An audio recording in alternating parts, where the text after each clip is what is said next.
والسلام على أشرف الأنبياء والمرسلين أما بعد فقد قال رسول الله صلى الله عليه وسلم أوصف أري الإيمان المواد في الله والمعاداة في الله والحب في الله والبغض في الله صلى الله عليه وسلم.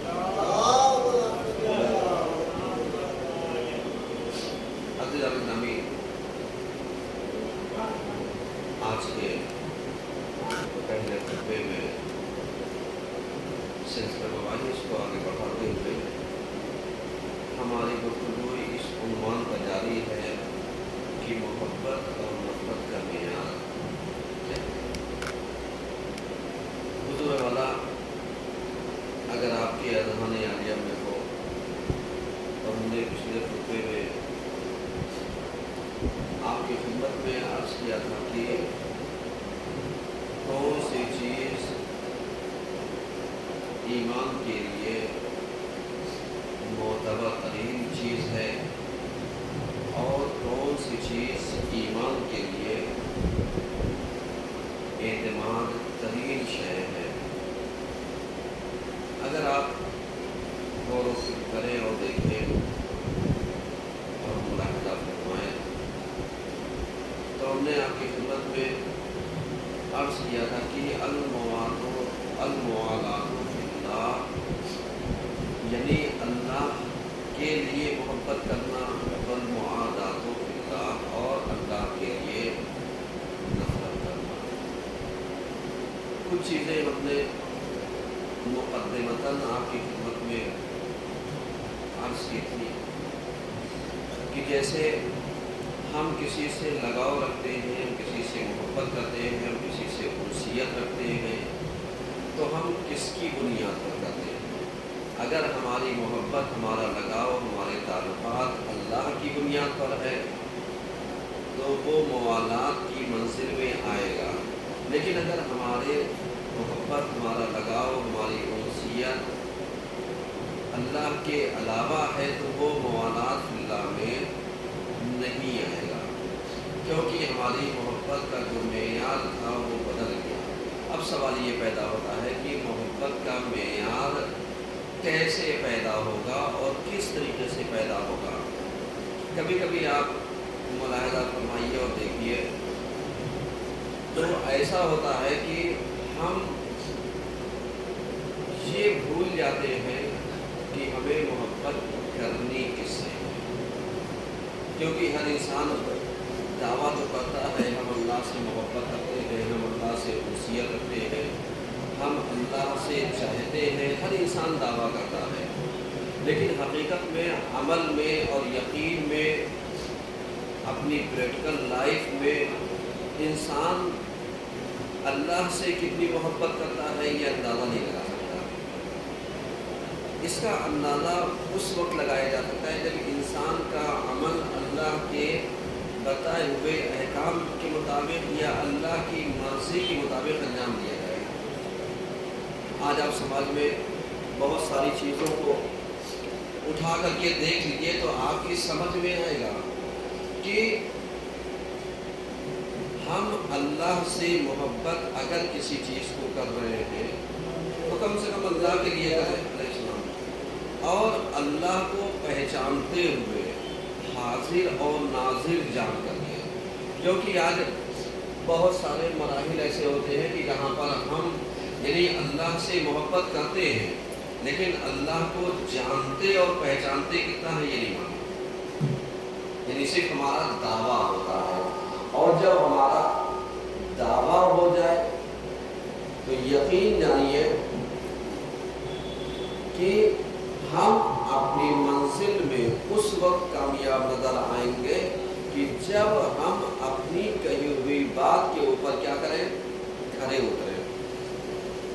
پہچاننے کا دعویٰ اللہ کو سب کرتے ہیں، لیکن اس کی پریکٹیکل لائف میں پلٹ کر کے آپ دیکھ لیجئے تو یہ اندازہ لگ جائے گا کہ ہم اللہ سے محبت کتنی، کب، کیسے، کس طریقے سے کرتے ہیں، کیونکہ اللہ نے یہی کہا کہ اگر تمہیں اندازہ لگانا ہے کہ کوئی انسان ہم سے کتنی محبت کرتا ہے تو اس کو سویرے کی نماز میں اندازہ لگا لو کہ آیا وہ اپنا نرم و نازک بستر، اپنی شیریں اور میٹھی نیند کو چھوڑ کر کے میرے لیے اٹھ رہا ہے یا نہیں اٹھ رہا ہے۔ یعنی ایک معیار اللہ نے یعنی انسان کو جانچنے کا اور پرکھنے کا اس نے دیا کہ اگر ہم اپنی صبح کی نیند کو قربان کر رہے ہیں صرف اور صرف اللہ کی خاطر، تو یقیناً اس کا مطلب یہ ہے کہ ہم اللہ سے محبت کر رہے ہیں۔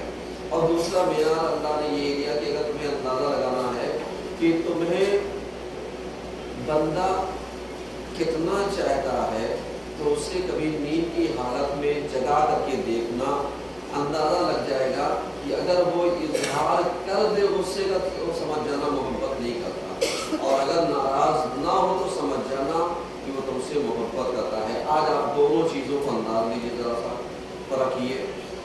کوئی سویا ہو اسے اٹھا لیجیے تھوڑی دیر کے لیے، اگر وہ نہ پن کے سمجھ جائیے صبر، تحمل، برداشت، قوت مادہ پایا جاتا ہے اور آپ سے لگاؤ اور وصیت پائی جاتی ہے۔ تو اب یہاں پر اگر ہم کسی چیز کو برداشت کر رہے ہیں تو کس کے لیے کر رہے ہیں؟ اللہ کے لیے۔ الموالات باللہ، یعنی موالات کی منزل میں یعنی ہمیں اپنے آپ کو اتارنا ہے اور ہمیں اپنے آپ کو اترنا ہے کہ ہم اللہ سے کتنی محبت کرتے ہیں۔ مثلا جیسے صبح کی نماز کا یعنی انسان کو آزمانے کا ایک موقع دیا گیا کہ صاحب آپ صبح اٹھتے ہیں، اندازہ لگا لیا جائے گا کہ آپ کس کے لیے اٹھے؟ اللہ کے لیے۔ کیوں؟ اس لیے کہ صبح کے اٹھنے میں ریاکاری نہیں ہے کہ صاحب ہم اپنے ماں باپ کو دکھاوے کے لیے اٹھے کہ صاحب میں سویرے اٹھ گیا ہوں، کہا نہیں، اٹھے ہم کس کے لیے ہیں؟ ماں باپ کو دکھانے کے لیے نہیں، اللہ کے لیے اٹھے ہیں، کیونکہ ہمیں احساس ہے کہ واجبات ہیں، نماز کو ادا کرنا ہے، ذمہ داری کو ادا کرنا ہے، جو ہمارے ذمہ ساری چیزیں ہیں اس کو ادا کرنا ہے، تب تو سمجھ میں آئے گا آپ کے کہ واقعی موالات باللہ ہے۔ دوسرا مورد، اگر آپ کو اندازہ لگانا ہے کہ ہم اللہ کے لیے کسی کام کو انجام دیتے ہیں تو آپ اپنے غصے پر اور اظہار خیالات پر کسی بھی مورد میں آپ دیکھیں کہ آپ بغیر سوچے اور سمجھے کسی چیز کو بے دھڑک کہہ دیتے ہیں، یا ایک مرتبہ غور و فکر کرتے ہیں کہ جو چیز ہم کہہ رہے ہیں یہ مناسب ہے، یہ مناسب نہیں ہے، سمجھ رہے ہیں؟ جیسے ابھی کل ایک قول پڑھ رہا تھا، اس میں ایک چیز گزری کہ صاحب جیسے بہت سارے لوگ کہتے ہیں کہ کیا بتائیں ہم کڑوا بولتے ہیں کیونکہ ہم سچے ہیں، یہ تو آپ کو سنتے ہیں علیہ السلام، کیونکہ ہم سچ بولتے ہیں اس لیے کڑوا لگتا ہے۔ آپ بتائیے پیغمبر سے زیادہ سچا کون تھا اور پیغمبر سے زیادہ میٹھا کون تھا؟ سمجھ میں آ رہا ہے؟ یعنی اس کا مطلب کیا ہوا؟ اس کا مطلب یہ ہو گیا کہ یہ جو ہم کہہ رہے ہیں کہ ہم سچ بولتے ہیں اس لیے کڑوا بولتے ہیں، اس کا مطلب یہ ہے کہ ہم نے اپنے آپ کو بچانے کے لیے سچ کا سہارا لے لیا۔ یہ سچ ہے کہ سچ ہمیشہ کڑوا ہوتا ہے، کڑوا سے یعنی پورا مزاج کے خلاف ہوتا ہے، کیونکہ ہمارا مزاج کچھ اور ہوتا ہے اور ہمارے مزاج کے خلاف کوئی بات کہی جائے تو ہم فوراً اس کا ریئیکشن دیتے ہیں۔ اب یہی چیز ہمارے پہچاننے کے لیے کہ اگر ہم کسی چیز کو اللہ کے لیے اس کی رضا کی خاطر، اس کی مرضی کی خاطر اگر ہم صبر کر لیں، ہم برداشت کر لیں، تو یہ کہا جائے گا الموالات فی اللہ کی منزل میں ہم ہیں۔ اور اگر ہم صبر نہیں کر پا رہے ہیں، ہم برداشت نہیں کر پا رہے ہیں، ہم ریئیکشن دے رہے ہیں، تو اس کا مطلب ہم الموالات فی اللہ کی منزل میں نہیں ہیں۔ مثلا جیسے پچھلے ہفتے ہم نے مثال دی تھی کہ اگر کسی کو کہہ دیا جائے صاحب آپ کو وضو کرنا نہیں آتا، تو فوراً اگر ایک جنرل انسان ٹوکنے والا کہے گا آپ کو کتنا آتا ہے، وہ یہ نہیں کہے گا کہ بھائی صاحب آپ نے اچھا کیا ہمیں ٹوک دیا، اب تک ہمیں غلطی کرتے ہیں، وہ یہ نہیں سوچے، کہے گا آپ کو کتنا آتا ہے۔ کیوں؟ اس لیے کہ فوراً اس کو ریئیکشن دینا ہے تاکہ وہ اپنی غلطی کے اوپر پردہ ڈال سکے۔ ایمانداری بتائیے، اگر کسی انسان کو کسی اچھائی کی خاطر روکا جائے تو یہ آیا اچھا ہے یا غلط ہے؟ اچھا. کیوں اچھا ہے؟ اس لیے اچھا ہے کہ سب سے اچھا دوست، سب سے اچھا بھائی، سب سے اچھا صلہ رحمی ادا کرنے والا وہ شخص ہوتا ہے جو تم کو تمہارے عیوب سے باخبر کرے اور تم کو برائیوں سے روکے، تمہیں نہیں عن المنکر اور امر بالمعروف کرے. وہ تمہارا سب سے اچھا دوست ہے، وہ تمہارا سب سے اچھا بھائی ہے، وہ تمہارا سب سے اچھا صلہ رحمی کرنے والا ہے. اب یہ معصومین نے تو ارشاد فرما دیا، لیکن جب اسی چیز کو ہم اپنی پریکٹیکل لائف میں آ کر کے سوچتے ہیں تو ہم بالکل اس کے اپوزٹ ہوتے ہیں. کہ اگر کوئی انسان مولوی مولانا ٹوک دے کسی کو، صاحب آپ یہ غلط کر رہے ہیں، تو اب ہم اس مولوی سے یہ نہیں کہیں گے آپ نے ہمیں غلط ٹوکا. ہم ایک مقدمہ سازی اور جو سازی کرتے ہیں. جو سازی کا مطلب سمجھنا، یعنی مقدمہ لگانا ایک محاورہ ہے. جو سازی کرنا مقدمہ وہ کہتے ہیں ارے آپ ہمیں ٹوکتے ہیں لیکن آپ جانتے ہیں کتنے مولوی کیا کیا کرتے ہیں. اس کا مطلب یہ جو کتنے مولوی لا رہے ہیں یہ ہم مقدمہ چینی کر رہے ہیں. یعنی چونکہ اس نے ہمیں ٹوکا تو اب ہم ڈائریکٹ تو نہیں کہہ سکتے اس کو، لیکن مقدمہ سازی کریں گے. کیوں؟ تاکہ اب ہم بتائیں گے فلاں یہ کر رہے تھے، وہ یہ کر رہے تھے، یہ بھی مولانا تھے، وہ بھی مولانا تھے، یہ بھی لاکے تھے، وہ بھی آلے تھے، یہ بھی پگڑی والے تھے، وہ بھی پگڑی والے تھے، وہ بھی سید تھے، وہ بھی لڑے. اب ہم نے کیا کیا؟ سب کو لا کر کے لپیٹ دیا. بھیا آپ سب کو لپیٹ رہے ہو، آپ کیا ہو؟ اولاد پیغمبر میں سے ہو، اولاد ائمہ میں سے ہو، اولاد صلحاء میں سے ہو، سمجھ رہے ہیں، نیک لوگوں میں سے ہو، صالحین میں سے ہو. اب اگر یہاں پر ہمارا سمجھنا اللہ کے لیے ہوگا تو اب یہاں پر جو ہم برداشت کر جائیں گے اسے کہا جائے گا الحب فی اللہ. یعنی کسی نے امر بالمعروف اور نہی عن المنکر کیا، چونکہ ہم غلطی پر تھے ہم نے اس کو قبول کر لیا. اب قبول کیا تو کس لیے؟ کیونکہ اللہ کا حکم ہے امر بالمعروف کرنا اور نہی عن المنکر کو بجا لانا. اس کو ہم نے مانا تو یہ کیا ہوا؟ الموالات فی اللہ کی منزل میں پہنچ گیا. آپ غور کر رہے ہیں،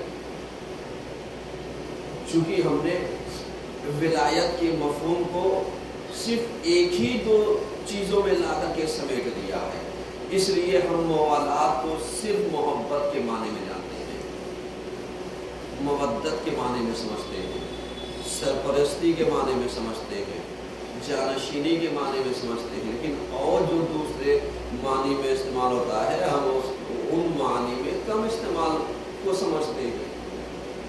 سمجھ رہے ہیں؟ مثلا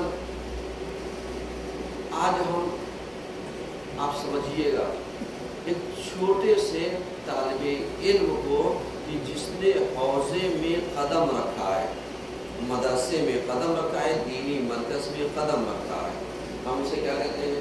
ہم اسے کہتے ہیں مولا. سمجھ رہے ہیں؟ ہم اسے کہتے ہیں مولانا.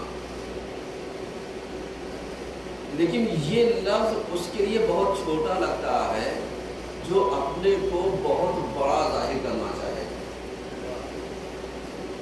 آپ سمجھیے گا جو باتیں میں عرض کرنا چاہ رہا ہوں، کبھی کبھی باریکیوں میں گھسنا چاہیے تاکہ ہمیں پتہ چلے. مثلا جیسے بہت سارے لوگ آج ہمارے یہاں بھی ہندوستان میں علامہ لگانے لگے ہیں، جبکہ وہ لفظ علامہ سے شاید اتنا آشنا نہ ہو، کیونکہ زبان کی لفاظی کا نام علامہ کہلانا نہیں ہوتا ہے. کہ معلوم دیا ہم بیان بہت اچھا دے لیتے ہیں، خطبہ بہت اچھا دے لیتے ہیں، ہم تقریر بہت اچھی کر لیتے ہیں، ہمارے پاس علم بہت اچھا ہے تو ہم علامہ ہو گئے. سمجھ رہے ہیں؟ کیونکہ یہ ایک ٹائٹل چل رہا ہے جو من گڑت، یعنی ہمارے پڑوسی دیش سے یہاں امپورٹ کیا جا رہا ہے. سمجھ رہے ہیں؟ اور اس سے کم پر ہم راضی نہیں ہو رہے. اور اس کے علاوہ اگر کسی کے آگے آیت اللہ لگا دیے تو وہ اور غضب کا ہے. مگر یہ میں اس لیے ڈسکس کر رہا ہوں تاکہ آپ ڈیپ میں جا کر کے سارے معنی اور مفاہیم کو سمجھنے کی کوشش کیجیے کہ آج جو چھوٹا سا انسان کیونکہ جس کے اندر بڑی انکساری پائی جائے گی، جس کے پاس علم پایا جائے گا، وہ ہمیشہ القابات پہ نہیں مرتا ملتا۔ اسی لیے آپ نے دیکھا ہوگا کہ جب مکتب میں کوئی چیز ہم لوگوں کو پڑھائے گی اور ہم لوگ مکتب میں آ رہے تو لوگ کہتے تھے مولوی صاحب، جبکہ وہ شارٹ کٹ ہوتا تھا مولوی صاحب کا، تو ہم کہتے تھے مولوی صاحب، مگر شارٹ کٹ میں اردو میں کہا جاتا تھا مولوی صاحب۔ صحیح ہے۔ اب مولوی صاحب کو مکتب والا مولوی صاحب، اب چاہے وہ ریٹائر ہو، چاہے وہ ہندی جانتا ہو، چاہے جو بھی جانتا ہو، ہم اسے کیا کہتے تھے؟ مولوی صاحب۔ آج سے 50 سال پہلے، 60 سال پہلے، اور تھوڑا سا چلے جائیے 20ویں صدی میں، تو اس وقت جن کو مولوی کہا جاتا تھا ان کے علم کا معیار کتنا ہوتا تھا؟ جیسے آپ دیکھیے تو قرآن کا ترجمہ کیا فرمان علی صاحب قبلہ نے، صحیح ہے، ان کی ہسٹری آپ ذرا پڑھیے۔ یہ میں اس لیے بتا رہا ہوں کہ آپ سمجھیے ان کے نام کے آگے مولوی فرمان علی صاحب قبلہ لکھا ملے گا۔ اب مولوی کو کتنا مرتبے والا ہونا چاہیے؟ آج ہم وہاں کسی کو ہر ایرے گہرے کو کیا کہہ دیتے ہیں؟ مولانا۔ آپ ذرا سا سمجھیے گا، اور اس کے اوپر میں ڈسکس کروں گا کہ یہ فرمان علی صاحب بہار کے رہنے والے ہیں۔ آپ سمجھیے وہ سرزمین جو ہے ادھر کی بہت علمی اور زرخیز سرزمین ہے، اور انہوں نے بہت غربت میں زندگی بتائی اور علم حاصل کرنے کے لیے کہاں سے، اور آج ان کے قرآن کا ترجمہ اگر دیکھا جائے تو ان کا ترجمہ گھر گھر میں موجود ہے، اور ان کا بیک گراؤنڈ پڑھیے تو ان کو مولوی لکھا گیا۔ آج ہم مکتب میں پڑھانے والا کیا کہتے ہیں؟ مولوی صاحب۔ اور آج ہر ممبر میں بیٹھنے والا کیا کہتے ہیں؟ مولانا صاحب۔ سمجھتے نہیں سمجھتے؟ اب چاہے اس نے مدرسے کا منہ دیکھا ہو، کتابیں پڑھی ہو نہ پڑھی ہو، اردو آتی ہو نہ آتی ہو، نماز پنجگانہ کا پابند ہو نہ ہو، دین شریعت کا پابند ہو نہ ہو، داڑھی ہو نہ ہو، داڑھی منڈا ہو، مطلب سب کو ہم نے کیا کر دیا؟ مولانا کے زمرے میں لا کر کے برابر کر دیا۔ اب ذرا سا میں ایک لفظ مولانا کی تشریح آپ سے کے سامنے اگر میں کر دوں تو آپ کی سمجھ میں آئے گا کہ مولانا کا مطلب کیا ہوتا ہے، کیونکہ بہت سارے افراد استعمال تو جانتے ہیں، کیونکہ ہم کسی سے جب نفرت کرتے ہیں تو بھول جاتے ہیں کس لیے کرتے ہیں، اور اگر ہم کسی سے محبت کرتے ہیں تو بھول جاتے ہیں کس لیے کرتے ہیں۔ تو الموالات فی اللہ والمعادات فی اللہ کو ذہن میں رکھیے گا، عنوان ہے، تب آپ کی سمجھ میں آئے گا کہ اگر ہم کسی سے نفرت کرتے ہیں تو کیوں، کسی سے محبت کرتے ہیں تو کیوں۔ آپ جانتے ہیں مولوی، مولا کے معنی کیا ہے؟ مولا یعنی سرپرست، سردار، حاکم، صحیح ہے، کم سے کم آپ اسی معنی میں لیجیے۔ مولا کا مطلب ابھی یہاں پر جو ہم استعمال کرتے ہیں وہ حاکم، سرپرست۔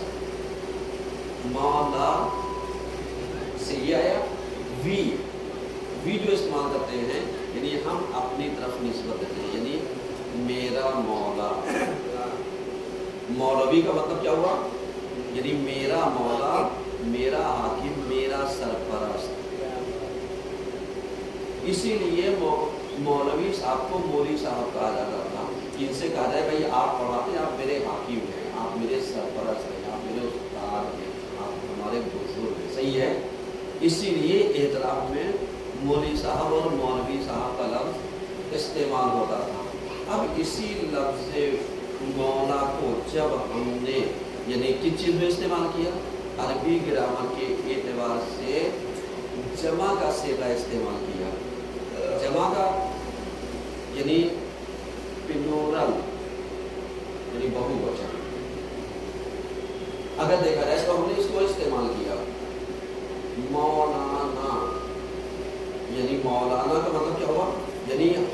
سب کا مولا، ہم سب کا مولا ہے یا ہمارا مولا، یعنی ہم نے جمع سیغے کے لیے استعمال، اس کا مطلب کیا ہوگا؟ مولانا۔ اب آئیے، اللہ نے بھی اپنے کو مولانا کہا ہے۔ قرآن کی آیت پڑھیے جس میں کہا گیا فانصرنا، جیسے آیت نکل گئی انتا مولانا الا آخر کر کے وہ ہے کہ پروردگار تو ہمیں معاف ہوں گے، تو ہم سب کا کیا ہے؟ حاکم ہے، ہمارا مولا ہے۔ یعنی اس نے اپنے لیے بھی لفظ مولانا کا استعمال کیا۔ اب آپ سوچیے یہ لفظ کتنا مقدس ہے کہ ایک مولا کے لیے استعمال ہوا، جس کے لیے ہم مر مٹنا چاہتے ہیں، جس کے لیے ہم جان نچھاور کرنا چاہتے ہیں، اور اسی لفظ کو جب عام استعمال میں ہم نے اس کو اتنا گرا دیا کہ ہر ایرے غیرے کو بھی ہم نے کیا کہنا شروع کر دیا؟ مولانا کہنا شروع کر دیا۔ تو اب سمجھ میں آئے کہ جب لفظوں کا تقدس پامال ہوتا ہے، بالکل ویسے ہی جیسے لفظ خلیفہ خلافت میں، لفظ شہید شہادت میں، کہ شہادت بہت عظیم مرتبہ ہے، لیکن اگر ایک جانور بھی مارا جاتا ہے کہ دیکھا فلاں شہید ہو گیا، اس کا مطلب کیا ہو؟ یعنی ہم نے اتنا نگیویٹی میں اس لفظ کو استعمال کر دیا کہ اس کی اصلی اہمیت سے کھو کر کے فرعی اہمیت جس کی کوئی ویلو نہیں ہے اس میں استعمال کر کے اصلی معنوں سے ہم نے کیا کر دیا؟ کھو دیا۔ یہی حال ہم نے مولانا کے ساتھ کیا کہ ہم نے ہر ایرے غیرے کو لا کر کے مولانا کہنا شروع کر دیا۔ اسی لیے جب استعمال عام کر دیا تو جو عزت تھی ایک مولوی کی، ایک مولانا کی، اس عزت کو بھی جب ہم نے دوسروں کے ساتھ شیئر کرنا شروع کر دیا، تب ہم نے جا کر کے یہ وقار کھو دیا کہ صاحب ہمیں اس عزت کے زمرے میں اس کا حقدار اصلی کون ہے اور کون نہیں ہے، اس کو ہم نے کیا کیا؟ بھلا دیا۔ اور جب بھلا دیا تب ہماری سمجھ میں نہیں آئے گا کہ ہم اگر کسی سے کسی بات کو لے تو موالات فی اللہ کے سے لے یا معادات فی اللہ سے لے۔ اصل بات میں یہ سمجھ گا،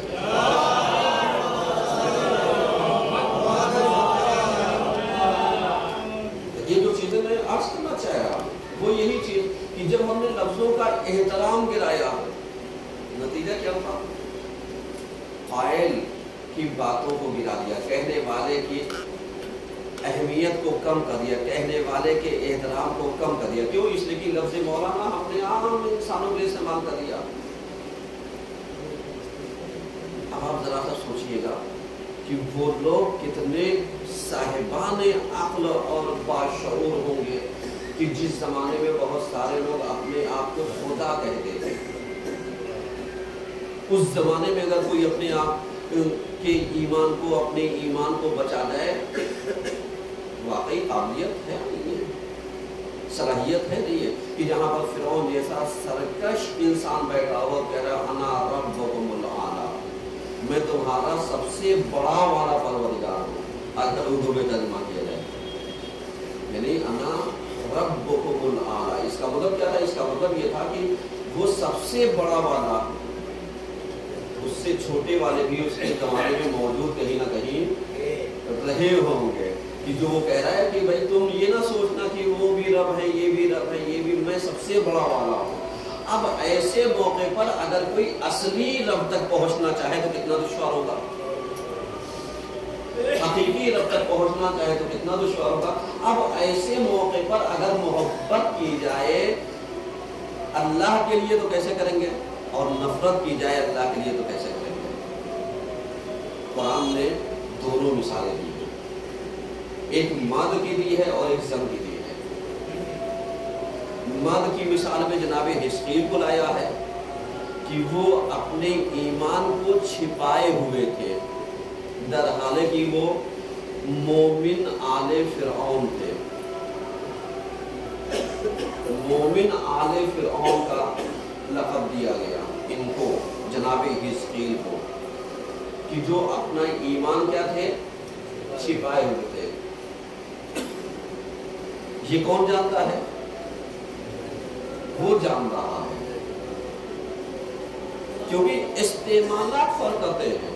اور کیوں ایسا ہوا میں آپ کو بتا دوں، کہ جب فرعون کو پتا چلا، دیکھیے باتیں نکلیں گی تو دور تک جائیں گے، اور سمجھداروں کے لیے اشارہ کافی ہوتا ہے۔ مثلا فرعون کو جب یہ خبر مل گئی، جب یہ اطلاع مل گئی کہ صاحب یہ جو حزقیل ہیں یہ مجھے خدا نہیں مانتے، آپ بلاؤ ان کو دربار میں۔ بلایا گیا، کہا بھائی یہ بتاؤ، یہ لوگ شکایت کرتے ہیں کہ صاحب تم مجھے خدا نہیں مانتے۔ کہا کیوں؟ کہا بھائی جو تمہارا خدا ہے وہی میرا بھی خدا ہے، جو ان سب کا خدا ہے وہی میرا بھی خدا ہے۔ اس کا مطلب کیا ہوا؟ جناب حزقیل نے جھوٹ بولا؟ نہیں، جناب حزقیل نے جھوٹ نہیں بولا، انہوں نے حقیقی رب کی طرف اشارہ کیا، وہ ان کے ذہن میں تھا۔ اب کوئی اپنے کو سمجھے تو اس کا ذمہ دار تو نہیں ہوگا۔ اب اسی طریقے سے قرآن کی ذمہ داری کیا تھی کہ جس نے حقیقی رب کو پہچان کر کے یہ کہا کہ جو ان کا رب ہے وہی میرا رب ہے، جو فرعون کا رب ہے وہی میرا رب ہے، اس کا مطلب یہ تھا کہ یہ بتانا چاہ رہے تھے کہ میں تجھے رب نہیں مانتا ہوں، میرا رب وہی ہے جو تیرا رب ہے، جو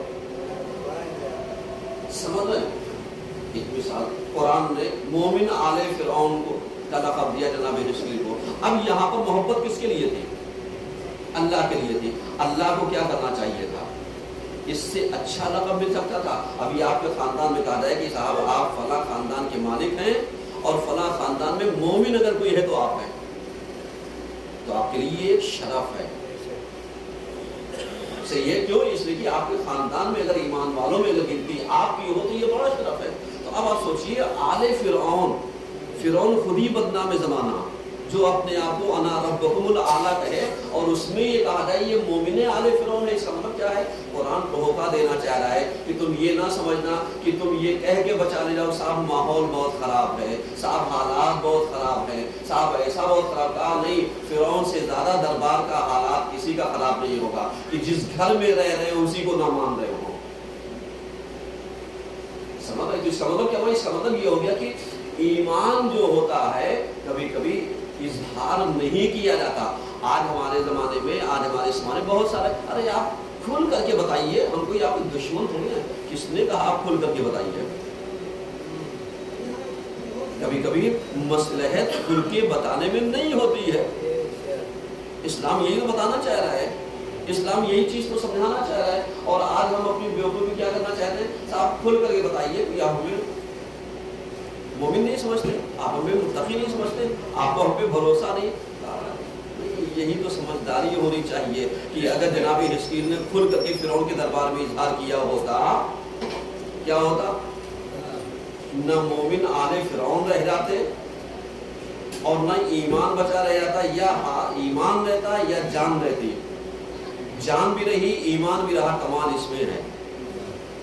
اور اس کے علاوہ ایک عورت کی مثال، کس کی؟ فرعون کی بیوی کی مثال دی کہ صاحب یہ مومنہ ہیں۔ ایمانداری بتائیے، کیا یہ نہیں جانتے تھے کہ مطلب یہ اس بڑے والے اللہ کی بیوی ہے؟ جانتے تھے، یہ بھی جانتے تھے، لیکن اپنے ایمان کو بچائے کیسے؟ جناب موسیٰ کے اندر وہ ساری چیزیں دیکھ کر کے کہ جب جناب موسیٰ نے اپنا ہاتھ آگ کی طرف نہ بڑھا کر کے یاقوت کی طرف بڑھایا، تب یہ سمجھ گئے یہ عام بچہ نہیں، کیونکہ عام بچے کی پہچان یہ ہوتی ہے کہ ہمیشہ وہ آگ کی طرف بڑھتا ہے۔ اور روایتوں کی طرف اگر آپ دیکھیں تو جناب موسیٰ کا ہاتھ جو ہے جناب جبریل نے آگ کی طرف بڑھا لیا کر دیا تاکہ ان کی جان بچی رہ جائے۔ تو اب اس سے آپ نتیجہ کیا لینا چاہیں گے؟ اس سے نتیجہ آپ یہ لینا چاہیں گے کہ کبھی کبھی جب خطرات حد سے زیادہ موجود ہو تو تھوڑی سی تکلیف دے کر کے آپ کو بچایا جا سکتا ہے۔ بس اسی تکلیف کو بچا لے جاؤ گے تو ایمان بچا رہ جائے گا، اور واویلا کرتے چلے جاؤ گے تو تم بھی چلے جاؤ گے، ایمان بھی رخصت ہو جائے گا۔ ایک سلمان پڑھیے سب مل رہا ہے۔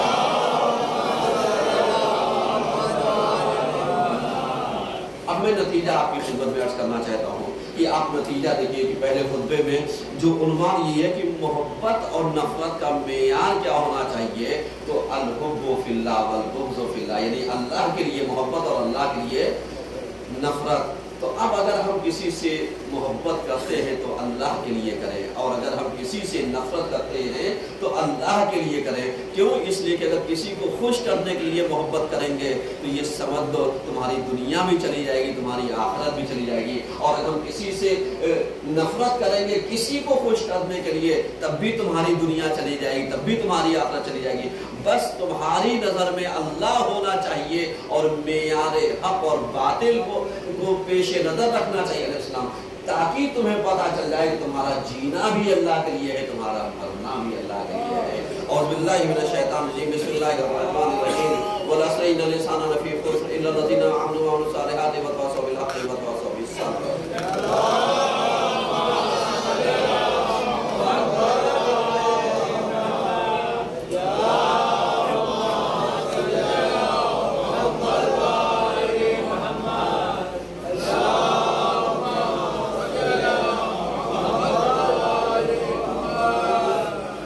من الشیطان الرجیم، بسم اللہ الرحمن الرحیم، الحمدللہ رب العالمین، الصلاة والسلام علی اشرف الانبیاء والمرسلین، اما بعد فقد قال الباقر علیہ السلام انا لرسول اللہ اشرف اسماء خمسۃ فی القرآن وخمسۃ لیست فی القرآن، فعم لطیف القرآن محمد وعبد وعبد اللہ ویاسین وطاہا والنون والذین آمنوا وعملوا الصالحات وآمنوا بما نزل على محمد صلی اللہ علیہ وسلم۔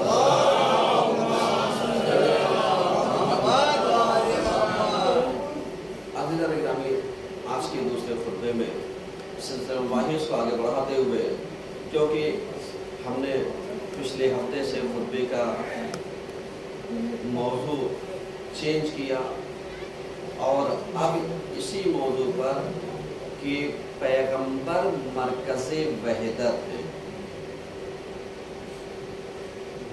اس موضوع پر ہماری گفتگو جاری رہے گی، کیونکہ پیغمبر کو لوگوں نے مرکز وحدت کے طریقے سے نہیں پہچانا، ان کو لا کر کے مسلکوں میں اور فرقوں میں لا کر کے سمیٹ دیا، جبکہ حقیقت یہ ہے کہ پیغمبر اکرم نہ شیعہ ہے نہ سنی اور ہم پیغمبر کے ماننے والے ہیں تو ہم امت محمدی ہیں، نہ یہ کہ امت شیعہ، نہ یہ کہ امت سنی، سمجھ رہے ہیں؟ امت محمدی ہیں، کیوں؟ اس لیے کہ پیغمبر مرکز وحدت ہے، کہ جہاں پر آنے کے بعد ہر انسان، چاہے وہ کسی بھی مسلک کا ہو، چاہے وہ کسی بھی فرقے کا ہو، وہ آ کر کے پیغمبر کی ذات اقدس پر یکجا ہوتا ہے، متحد ہوتا ہے، اکٹھا ہوتا ہے، آ کر کے شامل ہوتا ہے، اس سینٹر پوائنٹ پر آ کر کے جمع ہوتا ہے۔ تو اب ہمیں پیغمبر کی بات کو ماننا بھی چاہیے اور ان کی بات پر عمل بھی کرنا چاہیے۔ مثلا جیسے پچھلے ہفتے ہم نے عرض کیا تھا کہ پیغمبر کی ولادت چاہے 12 ربیع الاول ہو چاہے 17 ربیع الاول ہو، یہ تو یقینی ہے کہ پیغمبر ربیع الاول کے مہینے میں، کہ جو اسلام کی پہلی بہار کا مہینہ ہے، اس میں آپ کی آمد مسلم ہے، اور انسان مانتا ہے چاہے 12 مان لے چاہے 17 مان لے، لیکن یہ مسلم ہے کہ آپ کی پیدائش اسی مہینے میں کیا ہوئی ہے، واقع ہوئی ہے۔ اور پیدائش کے ساتھ ساتھ کچھ نشانیاں پیغمبر کی آمد کی جو تاریخ میں ثبت کی گئی ہے، رجسٹرڈ کی گئی ہے، وہ موجود ہے۔ مطلب جیسے دریائے ساوا کا خشک ہونا، ایوان کسریٰ کے کنگروں کا ٹوٹ کر کے گرنا، زمین سے لے کر کے آسمان تک کا نور ساطع ہونا، اس کے بعد آتش فارس جو مشہور کئی ہزار سالوں سے یہ جل رہا تھا، اس کا خاموش ہو جانا، یہ دلیل کس چیز کی ہے؟ یہ دلیل اس چیز کی ہے کہ آپ اندازہ لگا سکتے ہیں، یعنی پیغمبر کیا ہے؟ مرکز وحدت، یعنی یہاں پر ہم کو ماننا ہے کہ جس کی آمد اتنا تہلکہ خیز ہو کہ جو آئے تو پوری دنیا کے نظام کو ایک مرتبہ جھنجھوڑے، تاکہ انسان یہ سوچے کہ جس کی آمد پر اتنی قیامت ہو سکتی ہے تو اس کے رہنے میں کتنی امنیت پائی جائے گی، کتنے میسیجز پائے جائیں گے، کتنے پیغامات پائے جائیں گے۔ تو کیوں نہ ہم، اب آپ ذرا سا سوچئے گا، کیوں؟ اس لیے کہ یہ پیغمبر آخر ہے، آخری پیغمبر ہے، خاتم النبیین، خاتم المرسلین، خاتم الانبیاء، صحیح ہے؟ یعنی انہیں کہا گیا، اور یہ ان بڑے 5 پیغمبروں میں سے ہیں جنہیں اولو العزم پیغمبر بھی کہا گیا۔ یہ 5 اولو العزم پیغمبر کا مطلب کیا ہوتا ہے؟ چونکہ یہ بات کسی نے ہم سے سوال کیا تو مجھے سوال اچھا لگا، تاکہ اس کا جواب ہمارے عمومیت تک اور عوام تک پہنچے۔ بھائی آپ نے پڑھا 1,24,000 نبی آئے، 313 رسول آئے اور 5 اولو العزم پیغمبر آئے، تو یہ تو سچ ہے کہ 1,24,000 میں 313 بھی ہیں اور 5 بھی ہیں، لیکن یہ الگ الگ ذکر کرنے کا مطلب کیا ہے؟ صحیح ہے؟ ذکر کرنے کا مطلب یہی ہے کہ 1,24,000 انبیاء جو آئے تھے، ہر خطے کے لیے بعض کی ذمہ داریاں ایسی تھیں کہ جو صرف اپنے گھر والوں کے لیے حجت تھے، بعض ایسے تھے جو اپنے محلے والوں کے لیے حجت تھے، بعض اپنے خاندان والوں کے لیے حجت ہے۔ آپ سمجھیے گا، بہت بڑی بات کہہ رہا ہوں اور ذمہ داری کے ساتھ کہہ رہا ہوں تاکہ آپ اس چیز کو سمجھیے گا، کیونکہ کبھی کبھی ایسا ہوتا ہے کہ اپنی بات کہنے سے پہلے ایک مقدمہ کہنا چاہتا ہوں کہ ایسا ہوتا ہے کہ ہم یہ کہتے ہیں ارے صاحب آپ کو پتہ ہے مولانا صاحب ہمارے خاندان میں ایک مولانا ہے، صحیح ہے؟ اس کا مطلب آپ اپنے خاندان میں ایک مولانا ہونے کا ذکر کیا کر رہے ہیں؟ سمجھ رہے ہیں؟ اس کا مطلب سمجھتے ہیں کیا ہے؟ اس کا مطلب یہ ہے کہ آپ بتانا چاہ رہے ہیں کہ ہمارے خاندان سے الگ اٹھ کر کے اگر کوئی شرف ملا ہے تو مولویت کا شرف میرے خاندان کو ملا، صحیح ہے؟ یہ تو بتانے کا مطلب یہ ہے کہ صاحب ہمارے خاندان میں ایک مولانا، 2 مولانا، اتنے مولانا ہم گنتی کرتے ہیں، شرف۔ اب اسی کو پلٹیے ذرا سا، یہی ایک مولانا ہو سکتا ہے خاندان کے لیے حجت ہو کہ ان کو سدھارنے کی ذمہ داری تمہاری۔